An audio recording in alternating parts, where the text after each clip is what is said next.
दोस्तों,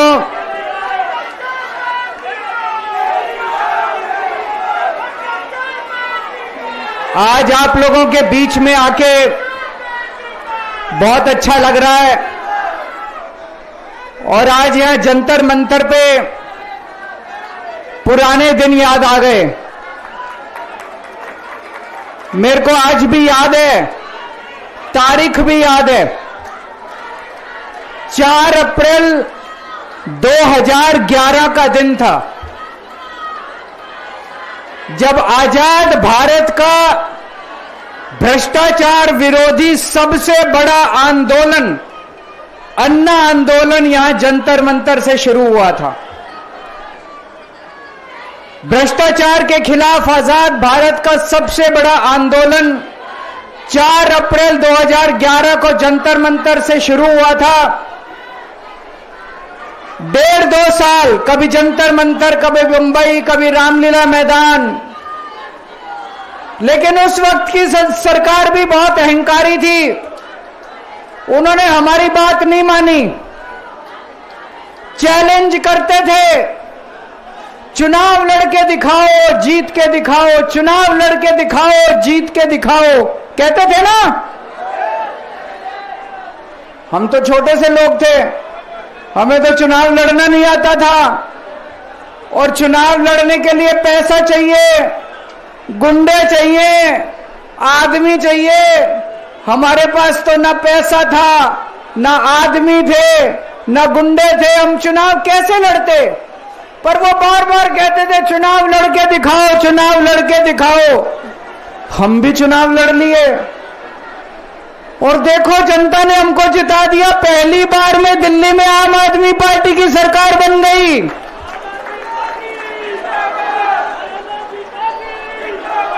देश के अंदर हमने 2013 में चुनाव हुए थे, देश के अंदर साबित कर दिया ईमानदारी से चुनाव लड़े भी जा सकते हैं और ईमानदारी से चुनाव जीते भी जा सकते हैं। जब हम चुनाव लड़े थे उन दिनों में तो ये कहते थे सारे पार्टी वाले, अरे इनकी तो जमानत जब्त होएगी, केजरीवाल की जमानत बच जाए चाहे। पहली बार में सरकार बन गई थी दिल्ली के अंदर हमारी 49 दिन की सरकार। ईमानदारी से चुनाव लड़े थे हम, हमारे पास कोई पैसा नहीं था, कोई आदमी नहीं था, ईमानदारी से चुनाव लड़े थे। देश में साबित कर दिया कि ईमानदारी से चुनाव लड़े जा सकते हैं। पिछले 10 साल से दिल्ली के अंदर हम लोग सरकार चला रहे थे, ईमानदारी से सरकार चला रहे थे, ईमानदारी से पैसे सरकार के बचा रहे थे और ऐसी ऐसी सुविधाएं दी हमने जनता को जो कोई कल्पना भी नहीं कर सकता। बिजली 24 घंटे कर दी, बिजली फ्री कर दी, बिजली पानी फ्री कर दिया, महिलाओं के लिए बसों का किराया मुफ्त कर दिया, बुजुर्गों के लिए तीर्थ यात्रा कर दी, शानदार अस्पताल मोहल्ला क्लिनिक बना दिए, लोगों का इलाज मुफ्त कर दिया, शानदार स्कूल बना दिए, लोगों की शिक्षा शानदार कर दी, बच्चों को भविष्य दे दिया। 10 साल ईमानदारी से काम किया। मोदी जी को लगने लगा कि अगर इनसे जीतना है तो इनकी ईमानदारी पे चोट करो, इनको बेईमान साबित करो। तो प्रधानमंत्री जी ने एक षड्यंत्र रचा, उन्होंने षड्यंत्र रचा, केजरीवाल को बेईमान साबित करो, मनीष सिसोदिया को बेईमान साबित करो, आम आदमी पार्टी को बेईमान साबित करो।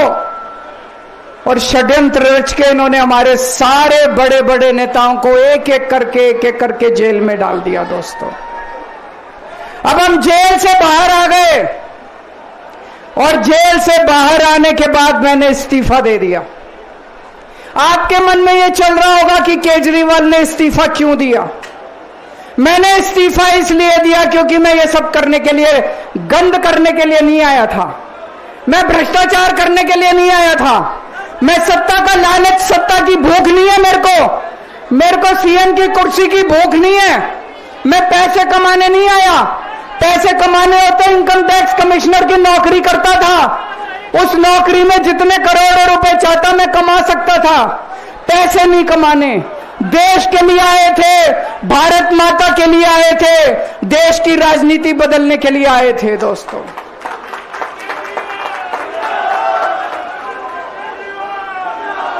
इन नेताओं को फर्क नहीं पड़ता, इन नेताओं की मोटी चमड़ी है, इनके ऊपर जितने मर्जी आरोप लग जाए, इन नेताओं को फर्क नहीं पड़ता। दोस्तों, मैं नेता नहीं हूं, मेरी मोटी चमड़ी नहीं है, मेरे को फर्क पड़ता है। मेरे पे जब ये कीचड़ फेंकते हैं बीजेपी वाले, मेरे को जब ये चोर कहते हैं, मेरे को जब ये भ्रष्टाचारी कहते हैं, मेरे को जब ये गाली देते हैं, मेरे को फर्क पड़ता है। आज मैं बहुत दुखी हूं, आज मेरी आत्मा पीड़ित है, मैं अंदर से बहुत दुखी हूं और इसीलिए मैंने इस्तीफा दिया। मैंने अपनी जिंदगी में केवल इज्जत कमाई है, मैंने अपनी जिंदगी में केवल ईमानदारी कमाई है। मेरे बैंक में कोई पैसा नहीं है, मेरी पार्टी के बैंक में कोई पैसा नहीं है, मैंने केवल इज्जत कमाई है। आज 10 साल के बाद जब मैंने इस्तीफा दिया है, थोड़े दिन में मैं सीएम का बंगला छोड़ दूंगा। आज दिल्ली के अंदर मेरे पास घर भी नहीं है रहने के लिए। मेरे को कई लोग कहते हैं, कैसा आदमी है यार तू, 10 साल राजनीति करी, 10 साल सीएम रह गया, 10 साल में तो 10 कोठियां बन जाती, 10 घर बन जाते, 10 प्लॉट बन जाते। मैंने कुछ नहीं कमाया 10 साल के अंदर, केवल आपका आशीर्वाद कमाया, आपका प्यार कमाया है 10 साल के अंदर। और उसी प्यार का नतीजा है आज जब मैं घर छोड़ूंगा, मेरे पास इतने लोगों के फोन आ रहे हैं, इतने लोगों के मैसेज आ रहे हैं, जी मेरा घर ले लो, मेरा घर ले लो, मैं किराया नहीं लूंगा, मेरा घर ले लो। मैं आप सब लोगों का शुक्रिया अदा करता हूं। अभी श्राद्ध चल रहे हैं, श्राद्ध खत्म होने के बाद जैसे ही नवरात्रे शुरू होंगे, मैं सीएम आवास छोड़ दूंगा और आप में से ही किसी के घर आके मैं आपके साथ रहना चालू कर दूंगा।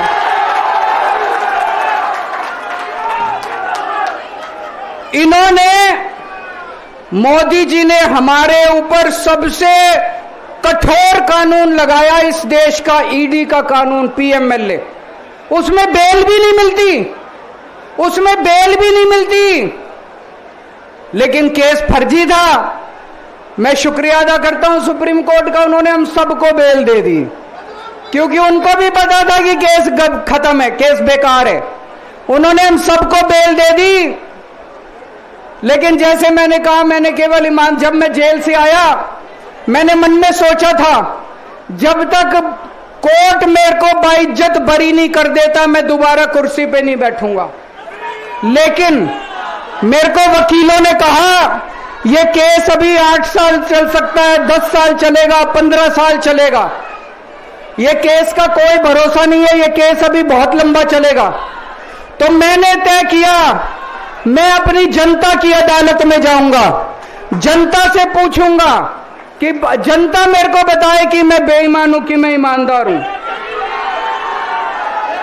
मैं दाग के साथ नहीं जी सकता, दाग के साथ काम करना तो दूर की बात है, मैं इस दाग के साथ में जी भी नहीं सकता, मैं जिंदा भी नहीं रह सकता।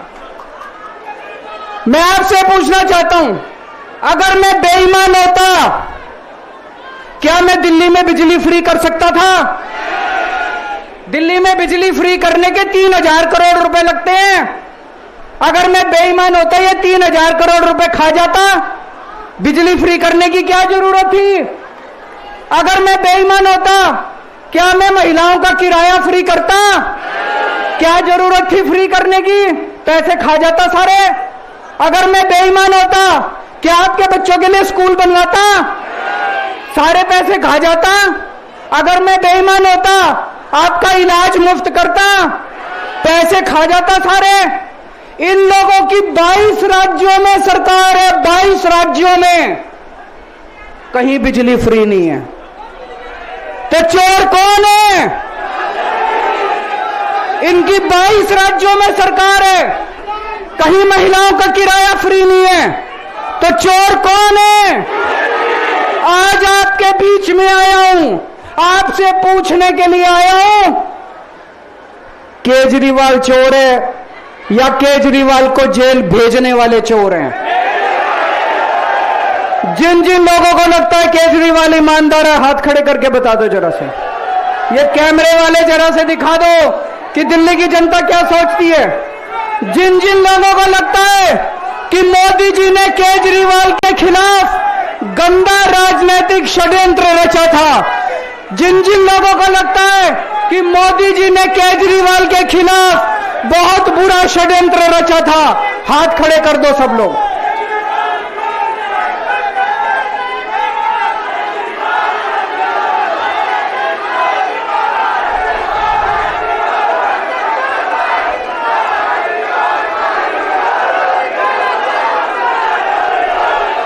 एक बात और करना चाहता हूं आज आपसे। एक बात और करना चाहता हूं, बड़े ध्यान से सुनना। एक बात और बहुत जरूरी बात है, सारे जने बड़े ध्यान से सुनना। ये आरएसएस वाले कहते हैं हम राष्ट्रवादी हैं, आरएसएस वाले कहते हैं हम देशभक्त हैं। आज मैं पूरे सम्मान के साथ, आरएसएस के प्रमुख हैं श्री मोहन भागवत जी, मैं पूरे सम्मान के साथ मोहन भागवत जी से 5 प्रश्न पूछना चाहता हूं और आपका समर्थन चाहता हूं। अगर मैं कोई गलत प्रश्न पूछूं तो बता देना, और सही प्रश्न पूछूं तो मैं आपसे हाथ खड़ा करवा के पूछूंगा। मेरा पहला प्रश्न है मोहन भागवत जी से। जिस तरह मोदी जी देश भर में लालच देके या ईडी और सीबीआई की धमकी देके, डरा के दूसरी पार्टी के नेताओं को तोड़ रहे हैं, पार्टियां तोड़ रहे हैं, सरकारें गिरा रहे हैं, क्या यह देश के लिए सही है?